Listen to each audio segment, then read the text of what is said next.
ఈరోజు దేవుని వాక్యము. నీవు బహుప్రియుడవు, భయపడకుము, నీకు శుభమవును.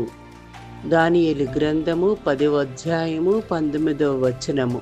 ప్రభు చెప్పుచున్నారు, దానియేలు గ్రంథము 10వ అధ్యాయము 19వ వచనములో, నీవు బహుప్రియుడవు, భయపడకుము, నీకు శుభము అవును అని ప్రభు చెప్పుచున్నారు. ఆయన మనతో కూడా మాట్లాడతాడు.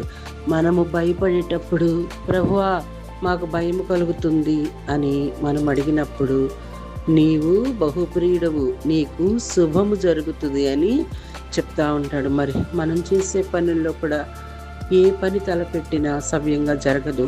ఏదో ఒక శోధనలు, ఏదో ఒక ఆటంకాలు అన్నీ కూడా మనము దేవుడితో ఉన్నప్పుడు ఆయనకి మనము బహుప్రియులమంటే ఆయన మనల్ని ఎంతగానో దీవిస్తాడు.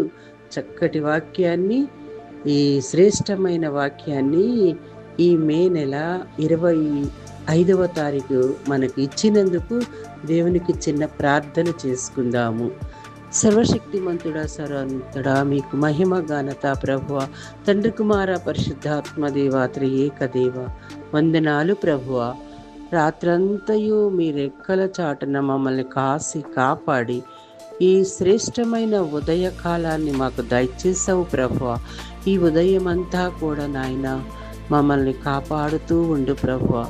తండ్రి, మా బిడ్డల్ని, మా కుటుంబాన్ని దీవించి ఆశీర్వదించయ్యా తండ్రి. వాళ్ళ ప్రయాణాల్లో తోడుగా ఉండండి ప్రభువా. ఏ కుటుంబంలో ఏ కొరతలున్నాయో ప్రభువా తీర్చమని అడుగుచున్నాం ప్రభువా. మేమందరము కూడా మీకు బహుప్రియులు ప్రభువా. తండ్రి, మేము బహుప్రియులుగా ఉన్నప్పుడు మాకు అన్ని శుభాలు జరుగుతాయి ప్రభువా. తండ్రి, సంతానము లేని వారికి సంతానము దయచేయి ప్రభువా. కోర్టు కేసుల నుంచి విడుదలను దయచేయి. వివాహం కోసం ఎదురు చూస్తున్న బిడ్డలకి వివాహం జరిగించండి ప్రభువా. సంటి పిల్లలు మొదలుకొని వృద్ధుల వరకు తండ్రి, ఎండ ఏడికి తట్టుకునే శక్తిని దయచేయి ప్రభువా. వాతావరణాన్ని మార్చునాయన, మీ ఆధీనంలో తీసుకోండి ప్రభువా. చల్లపరచండి ప్రభువా. తండ్రి, మీకే మహిమ ఘనత తెచ్చుకోవాలి ప్రభువా.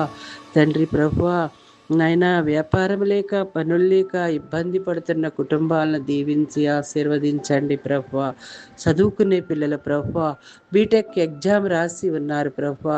బిడ్డలందరికీ కూడా నోటి నిండా నవ్వు కలగజేసి 30దంతలు, 60దంతలు, 100అంతలుగా ఫలింపచేసి మంచి మార్కులు వచ్చి పాస్ అయ్యేటట్టు సహాయం చేయమని చిన్న ప్రార్థన ఆలకించమని ప్రేమగల యేసుక్రీస్తు పరిశుద్ధ నామములో అడిగి వేడుకొనుచున్నాము తండ్రి. ఆమేన్.